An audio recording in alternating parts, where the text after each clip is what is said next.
Hi friends, നാളത്തെ +1 +2 exam +1 വിദ്യാർത്ഥികൾക്ക് chemistry, history, Islamic history and culture, business studies, communicative English. ഏറ്റവും കൂടുതൽ കുട്ടികൾ എഴുതുന്നത് കെമിസ്ട്രിയും ഹിസ്റ്ററിയും ബിസിനസ് സ്റ്റഡീസും തന്നെയാണ്.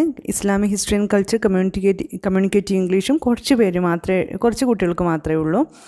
സെക്കൻഡ് ഇയർ വിദ്യാർത്ഥികൾക്ക് മാത്തമാറ്റിക്സ്, ഡബിൾ വാലുവേഷൻ, ബാർകോഡ് ഉള്ളതാണ്. പിന്നെ പാർട്ട് 3 ലാംഗ്വേജസ്, അതായത് അറബിയൊക്കെ ഓപ്ഷനായി പഠിക്കുന്ന കുട്ടികളുണ്ട്. സംസ്കൃത്, ശാസ്ത്ര, സൈക്കോളജി, ഹ്യൂമാനിറ്റീസ് കോമ്പിനേഷനിൽ പെടുന്ന കുറച്ച് പേരൊക്കെ സൈക്കോളജി എക്സാമും നാളെ ഉണ്ട്.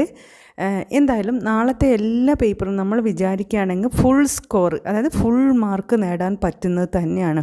അപ്പോൾ ചിലവർ കരുതുന്നു ബിസിനസ് സ്റ്റഡീസൊക്കെ ഒരുപാട് പഠിക്കാനില്ല, ഒരുപാട് എഴുതാനില്ല, ഫുൾ മാർക്ക് കിട്ടുമോ, ഹിസ്റ്ററി ഫുൾ മാർക്ക് കിട്ടുമോ, മാത്സും കെമിസ്ട്രിയൊക്കെ ചിലപ്പോൾ ഫുൾ കിട്ടുമെന്ന് വിചാരിച്ചാൽ നടക്കും, അങ്ങനെയൊക്കെ കുട്ടികൾ ചോദിക്കാറുണ്ട്. പക്ഷേ അനുഭവത്തിൽ പറയുന്നു, എത്രയോ കുട്ടികൾ ഹിസ്റ്ററിയിൽ ഫുൾ സ്കോർ ചെയ്യുന്നു, ബിസിനസ് സ്റ്റഡീസിൽ ഫുൾ സ്കോർ ചെയ്യുന്ന എത്രയോ കുട്ടികളുണ്ട്. ഫുൾ തിയറി വായിച്ച് പഠിക്കേണ്ടതാണെങ്കിൽ പോലും നിങ്ങൾ പഠിക്കുകയാണെങ്കിൽ യഥാർത്ഥ ആൻസർ നിങ്ങൾക്ക് കൃത്യമായി എഴുതാൻ പറ്റിയിട്ടുണ്ടെങ്കിൽ തീർച്ചയായും നിങ്ങൾക്ക് ഫുൾ സ്കോർ കിട്ടും.